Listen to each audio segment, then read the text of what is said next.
Hi!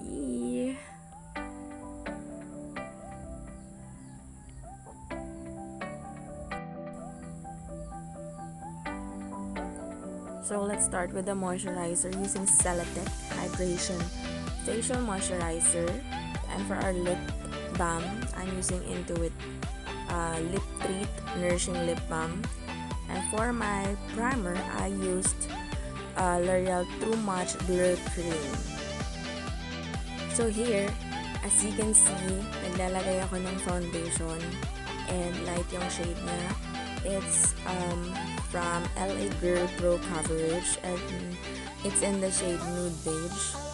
And I'm trying to mix it with the foundation from NYX Stay Matte But Not Flat Liquid Foundation, and it's in the shade Caramel. Tapos, I just use my setting spray para lang maging damp yung sponge ko. And yeah, I am trying to blend everything well. So for my contour, I'm using the Lustrous Bronzer and Highlight Palette. Yung kasama siya dun sa set na collab ni Miss Nadine Lustre. So, I'm picking the darkest shade. Kasi dalawang shade lang yung pang contour dyan. Tapos yung remaining 3 shades para sa highlight. So, let's try it. Look at that. Look how pigmented it is. So, yeah. Pero pag ganyan katapang yung pigmentation, wag tayo magpanic. Kasi sabi nga nila, blending is key. So, we're gonna blend that later. Pero, pasensya na. Medyo gigil si auntie mo dyan. So, nagdadaldal siya. Anyways, I'm doing the other side of my face. Okay. And, of course, sa jawline din natin. Kasi kailangan ma-dark din natin dyan. Magkaroon tayo ng shadow. Like, pag mataba ka, kailangan may tinatago talaga, no? So, for my nose naman, ginamit ko yung lighter shade dun sa contour. So, dalawang shade option. So, yeah. Gumamit ako ng lighter shade. So, for my concealer, I'm using BYS Conceal and Correct. And I'm mixing the 2 shade there para sa aking under eye.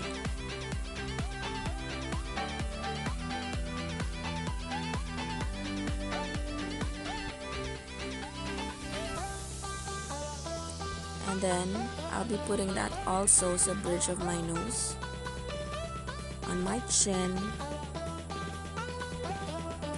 and in my forehead.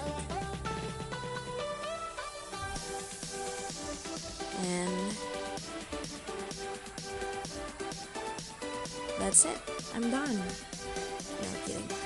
And again, I'm using my setting spray para lang maging damp yung sponge ko. And here, I'm starting to blend my concealer and lahat ng product na nilagay ko sa face ko.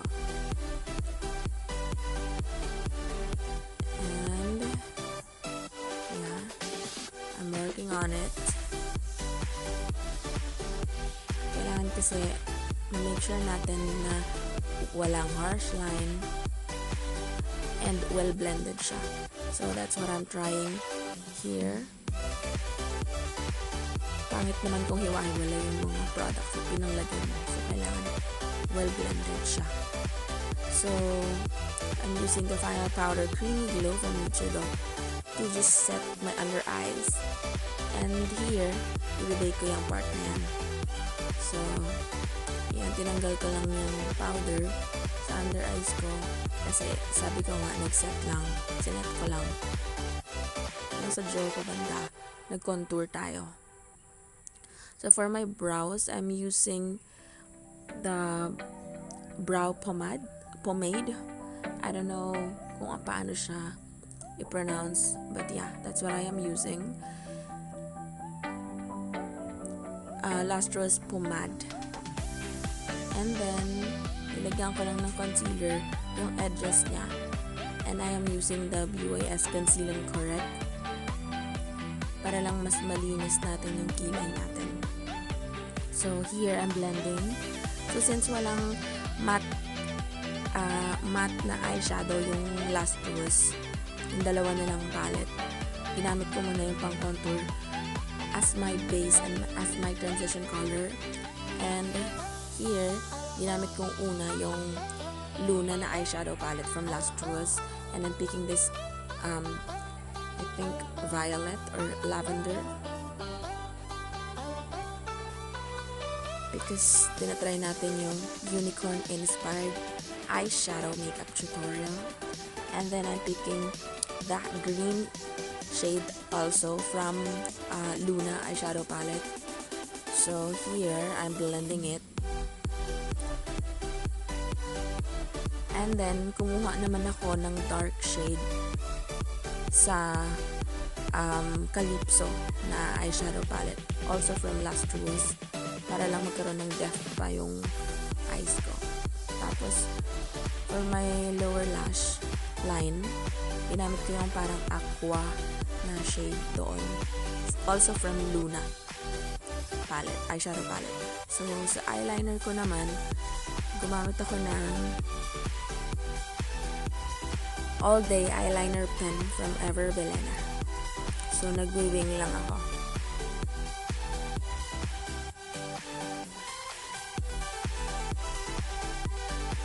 And then I just curl my lashes. Naglagay na rin ako ng falsies. And I am using now the mascara from Maybelline, and it's called the Falsies Push Up Angel. So yeah.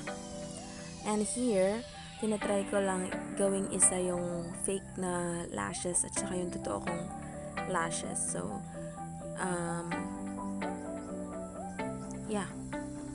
And then nililinis ko lang, tinatanggal ko lang yung binake ko kanina. And for my lipstick, I am using the Last Cruise Lip and Cheek Tint. And sorry, natakpan ko pala siya. But anyways, yung shade niyan is dark. It's called Raw. So gagamitin ko rin siya sa cheeks ko. Pero what I did was naglagay lang ako sa back of my hand, tapos doon ako kumukuha ng product. Hindi ko direct apply sa aking cheeks kasi that way then magsistain siya sa cheeks mo, and I don't want that.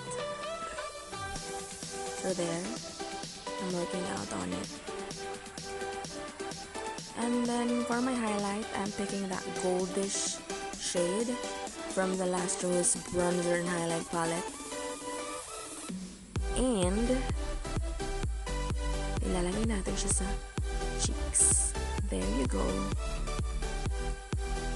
Ooh, that's a lot. So bridge of her nose, and then sa chin,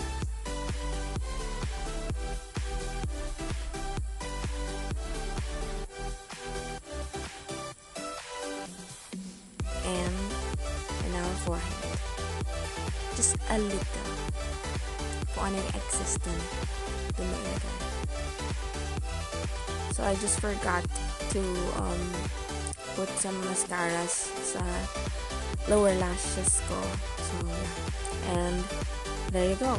This is the unicorn inspired eyeshadow makeup look. And yeah, if you like this video, please give it a thumbs up, and don't forget to subscribe. Thank you, and bye-bye.